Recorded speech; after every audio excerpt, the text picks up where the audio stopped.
Et le chanvre, que ça soit sous forme de fleurs, de résine ou d'infusion, aide les gens. Partant de ce principe-là, je me refuse d'arrêter d'aider les gens.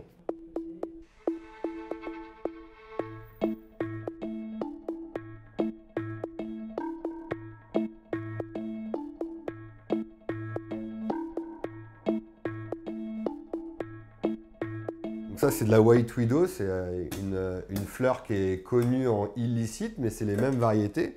Sauf que celles-ci ont été cultivées de façon à ce qu'elles ne dépassent pas les 0,2% de THC. J'ai pris la décision, en mon âme et conscience, de continuer parce que je ne veux pas être considéré comme un dealer, loin de là. On aide les gens, on n'est pas là du tout pour les droguer ou quoi que ce soit. J'ai quand même mis beaucoup de temps, d'énergie et d'argent dans ce projet.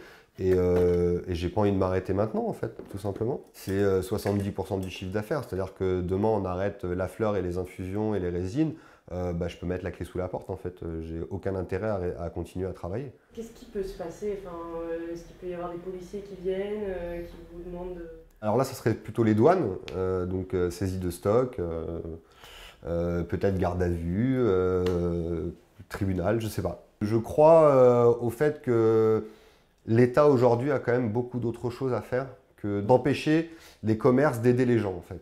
Ça me semble un peu contradictoire avec tout ce qui se passe à l'heure d'aujourd'hui.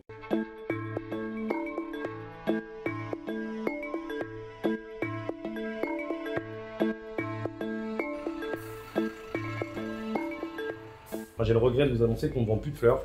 Mais non. Depuis 2 jours. Donc on a arrêté hier, on n'en vendait pas, et aujourd'hui on n'en vend pas non plus, et Okay. jusqu'à nouvel ordre. Vous le saviez pas? Non. Et là, c'était mon petit plaisir du soir. Et là, je suis un peu dégoûtée. Mais bon, c'est pas grave. Ouais, ça bouleverse un peu ma vie. Du coup, il va falloir que je trouve une alternative. Mais c'est dingue, je savais pas. C'est pas cool. J'aime pas du tout cette idée-là. On est un petit peu bloqué, quoi. Donc voilà, d'ailleurs là j'ai un client qui rentre en direct, je pense que je vais devoir lui dire que du coup on a arrêté de vendre des fleurs. Bon, ah oui, j'ai appris la nouvelle. Ouais. J'ai plus arrêté de fumer en fait comme ça. Hein. D'accord. J'étais un gros consommateur donc de cannabis quoi. Ok. Et j'ai réussi à arrêter depuis presque 1 an maintenant grâce au CBD. Des personnes comme Julien, il y en a énormément et toute la journée en fait. Nous honnêtement on est un petit peu désolé quoi. Depuis 2 jours c'est très calme. Depuis 2 jours, 2-3 jours on a perdu je pense un peu plus d'un bon millier d'euros quoi. On est censé normalement avoir tous les bocaux présents sur la table et du coup on a été obligé de détruire l'intégralité de nos stocks. C'est un petit peu compliqué donc on est amené à vendre tous les produits qui nous restent bien évidemment. Heureusement qu'on s'est un petit peu développé sur d'autres produits. Le seul doute que j'ai aujourd'hui c'est le fait de savoir si demain je serai encore ouvert.